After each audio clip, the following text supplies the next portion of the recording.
நட்சத்திரக்குறி குட்டி கதை தெளிவு நட்சத்திரக்குறி. உலகப் புகழ் வாய்ந்த ஞானம் பெற்ற குரு ஒருவர் இருந்தார்.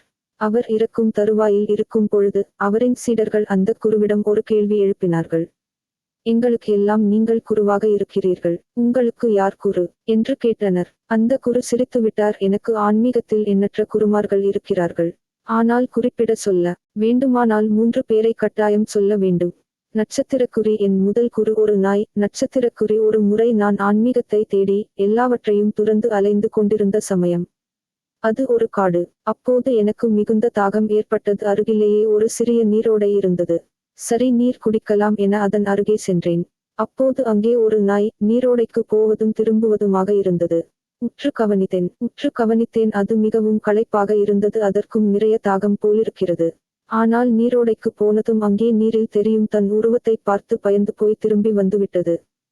ஆனால் தாகம் துரத்தியது. திரும்பவும் நீரோடைக்கு செல்கிறது. இப்படி போவதும் வருவதுமாக இருந்தது. நாய் களைத்துப் போய்விட்டது. இருந்தும் தாகம் மேலிடவே அந்த நாய் சரேலென தண்ணீருக்குள் பாய்ந்தது. பயம் தெளிந்தது. தாகத்தை தீர்த்து கொண்டது.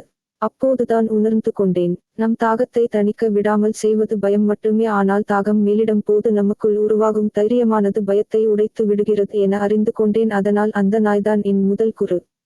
சீடர்கள் வியந்தனர். அப்போது 2வது குரு யார் என அந்த ஞானியை கேட்டனர். அவர் சொன்னார், எனது நட்சத்திரக்குறி. 2வது குரு ஒரு திருடன். நட்சத்திரக்குறி என்ன திருடன் குருவாக முடியுமா என்றனர். அவர் புன்னகையுடன் பதில் சொல்லத் தொடங்கினார்.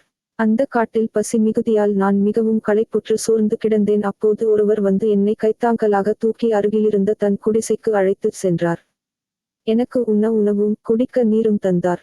நான் நன்றி மிகுதியால் அவரை பார்த்தேன். சாமி, நீங்க யார் என்று என்னை கேட்டார். அதைத்தான் தேடி அலைந்து கொண்டு இருக்கிறேன் என பதில் சொன்னேன். அவருக்கு அது புரியவில்லை. சற்று தயக்கமாக நீங்கள் யார் என்று கேட்டேன். நான் ஒரு திருடன் என பதில் சொன்னார். உங்களுக்கு தயக்கம் இல்லை என்றால் உங்களுக்கு விருப்பம் இருக்கும் வரை இங்கேயே தங்கலாம் என்று கூறினார். நானும் வேறு வழியின்றி நான் நன்றி மிகுதியால் அவரை பார்த்தேன். சாமி, நீங்க யார் என்று என்னை கேட்டார். அதைத்தான் தேடி அலைந்து கொண்டு இருக்கிறேன் என பதில் சொன்னேன். அவருக்கு அது புரியவில்லை. சற்று தயக்கமாக நீங்கள் யார் என்று கேட்டேன். நான் ஒரு திருடன் என பதில் சொன்னார்.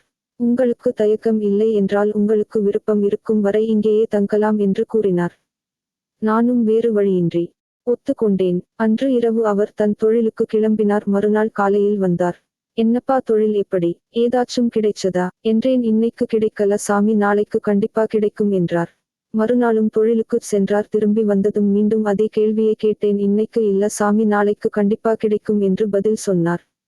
இப்படியே தொடர்ந்து ஒரு மாதம் எனது அதே கேள்வியும் அவரது அதே பதிலும் தொடர்ந்தது. அன்று தான் ஒன்றை தெரிந்து கொண்டேன்.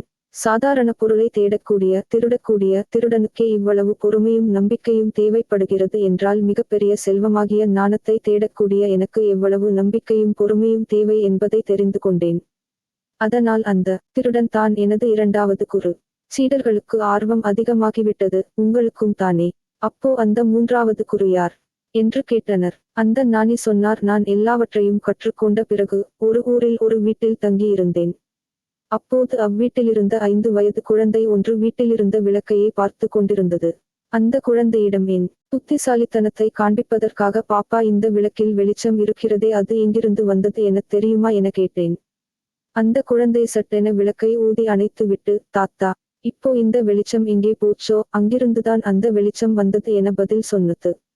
ஆஹா, ஞானம் எனக்கு மட்டும் சொந்தம் என கர்வம் கொண்டிருந்தேன். அதை தகர்த்த நட்சத்திரக்குறி அந்த குழந்தைதான். அந்த குழந்தைதான் என் 3வது குரு நட்சத்திரக்குறி என்றார்.